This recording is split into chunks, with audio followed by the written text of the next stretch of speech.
Welcome, everyone, and happy Monday. Well, I mean, so I ran across this article that talked about um, how AI was actually, they were developing it to actually replace freight agents, right?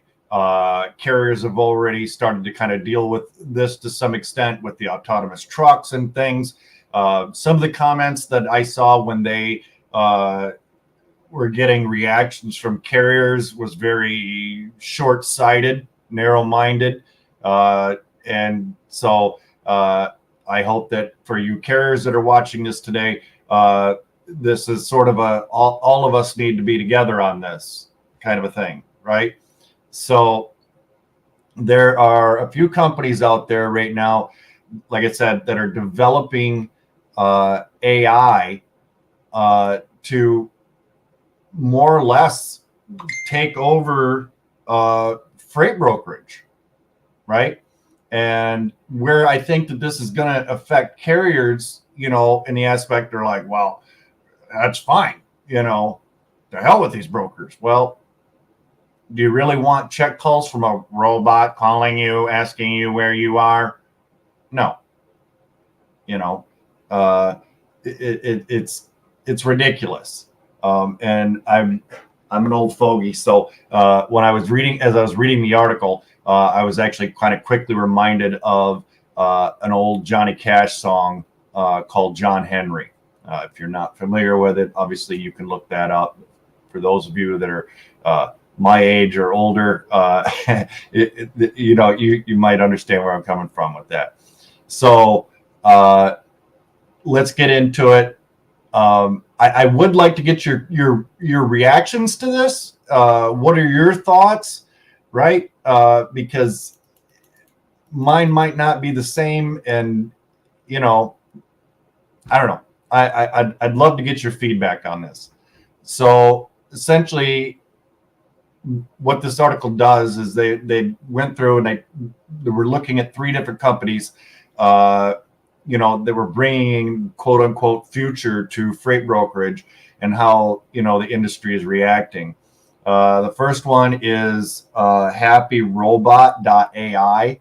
I don't mean to plug these companies or anything, but they are essentially using voice AI technology to automate routine load updates, capacity requests, check calls, appointment scheduling, and things. And apparently one of these companies, and I'm not sure which one, because the article, this particular news platform, while initially I kind of liked it, the way they segment everything, and then you've got I don't know, it's not very streamlined, and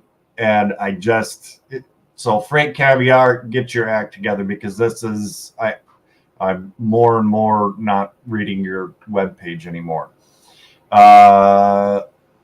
So recently, they've made strides in AI capabilities to handle carrier sales, right? So as a carrier, you would basically be calling in and negotiating with a robot, right? They're teaching the system to not just to understand the nuances of selling lows, but also to engage in negotiations. They claim that this is a big leap from handling routine updates and scheduling, right? And we've talked before about how, where the benefits of AI can come in to kind of help, handle some of those tasks without, on your day to day, without being too intrusive. I think that now it's getting intrusive. And while this is sort of like the baby steps toward that, obviously, if you've paid attention to, anything going on with AI, there's a lot of discussion on, the helpfulness of it versus the dangers of it, right? So that's the first one. The next one is fleetworks.ai, utilizing voice synthesis, if I can get that out, and generative AI.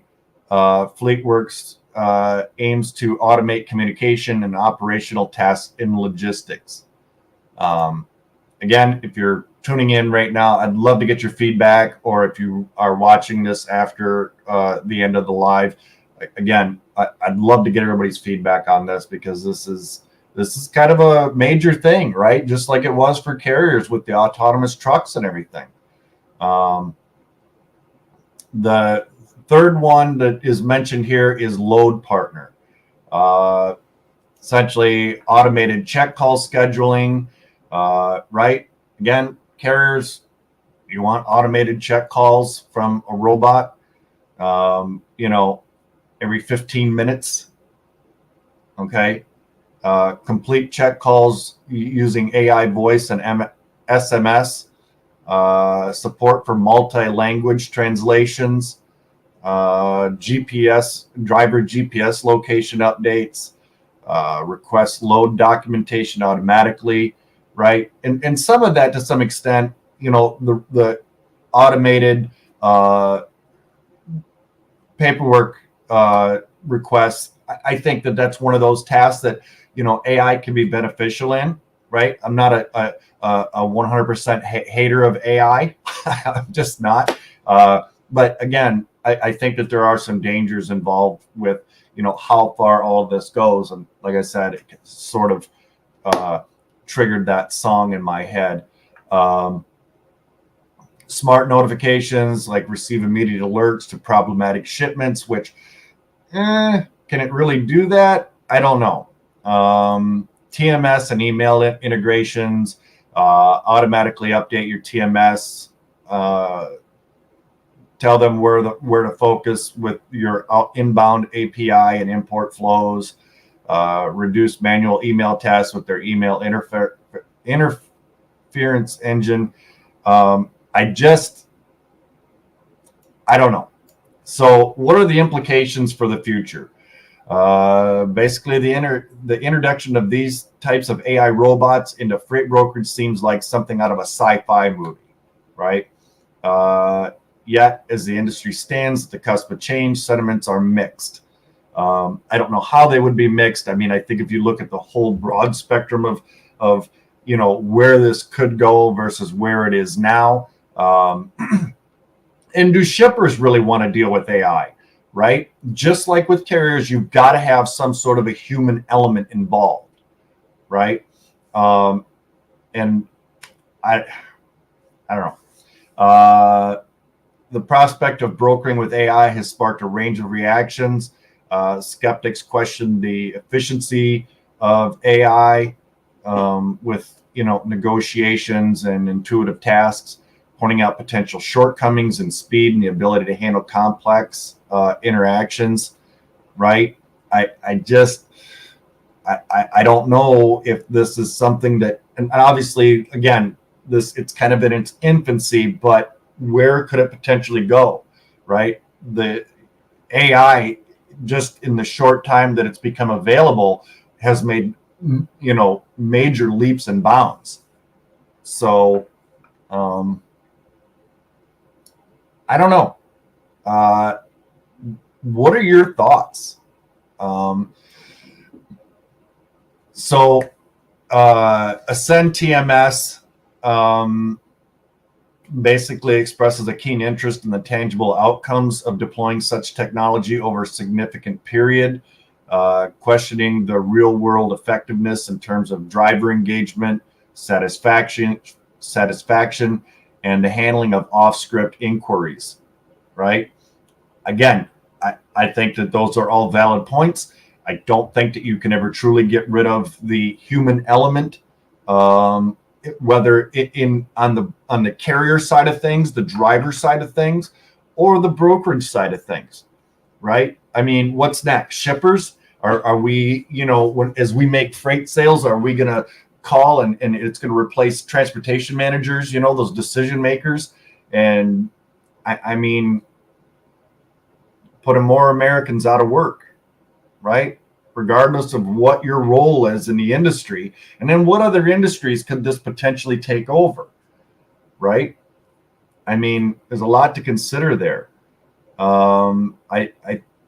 You know, their inquiry reflects a broader industry curiosity about the practical deployment and efficiency of AI technologies in freight, right? I mean, we operate in a very complex industry.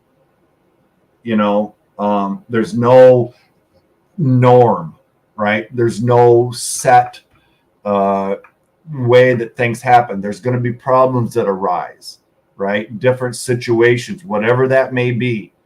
And again, I just, at least at this point, I don't think that AI can replace the human element. Again, whether you're a carrier, whether you're a broker, whether you're a shipper, whatever.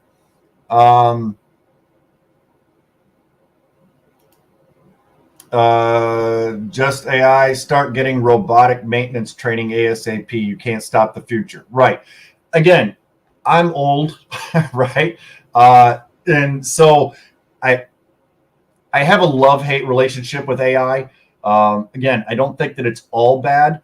But I mean, I think that comment is sort of like, what was that in the news there a while back about, well, let them go learn computer programming. You know what I mean? These are people that have been trained. They're close to retirement. So what? They have to go out and get retrained? No, I think that that's unreasonable. I don't. Thank you for your comment. I'm not sure that I agree with it, and I do agree that you can't stop the future, but I do think that there are limits to certain things, right, that should be in place. I just don't think that you can truly take out the human element. It's just like with truck drivers. I mean, can AI truly avoid a traffic situation? Right? We've seen issues with it. Yeah, the driver's there to back it into the loading dock. More or less, they have to sit in the driver's seat, just kind of let it do its thing. I don't know. I don't really agree with it. And what is that? Okay. And maybe so, right? We both took different paths. So you are one example out of how many millions of people that don't, that aren't in IT, right? Think about factory workers, right? Your secretaries, whatever that the case may be. I don't know. And honestly, I mean, even to a smaller point, those automated like spam calls that you get, hi, this is so and so, and you can always tell because you pick up the phone, you say hello, and there's like a pause and then a click. That gets so damn annoying. I mean, I want to throw my phone across the room when those happen. It's so annoying. And I think that there needs to be a crackdown on that with the spam calls. In fact, there was a gentleman, not to get off topic, there was a gentleman, I believe, out of either California or Texas. He actually started, because he was on a do not call list, he actually started compiling a list of these companies, these phone numbers, dates, times, and everything. The ones that kept repetitively calling him, even after he said no, and he was on the do not call list. And he sued him. And I believe he's kind of making a living at it. He compiles a list of these companies, and once or twice a year, he files a lawsuit against them and wins, right? So, yeah, again, I think that there needs to be a limit to AI. Again, my opinion. Thank you for your comments. You have your opinion. Again, overall, I don't think that you can truly get rid of the human element, right? It's too complex of an industry to, at least in my mind, and I'm sure many others, that you just can't remove that. There's situations that will arise at a computer, because a computer has to be told what to do, right? And maybe I don't fully understand AI. Again, I don't work in AI, But I think that there will always be limitations to technology, right? Again, going back to the old Johnny Cash song, John Henry, the machine had limitations, right? There's certain things that it just could not do, no matter what. I don't know, but I think that it's important to to consider in regards to our economy, employment. I don't know. It's a little alarming, right? Initially with AI kind of creeping into our industry, and while I love technology, and again, AI being able to kind of handle some of those tasks for us, I think that there needs to be a limit on what it can do. So carriers, you truck drivers out there, you're not alone. And, this is going to affect everybody. So anyway, this was just a quick update. Again, I love the feedback. I appreciate everybody. Like, share, subscribe. We've got links for recommendations on tools and services that we use down in the description below. Some of those have discount codes, more information. And if you need to reach me directly, if you're having help with, or if you're struggling with your freight sales, or you've been double brokered and you kind of lost and don't know what to do, again, email me, freightmasterresources@gmail.com. I monitor it regularly, so I always try to get back to everybody as quickly as possible. Again, thank you for tuning in, and as always, be kind to one another. Bye-bye now.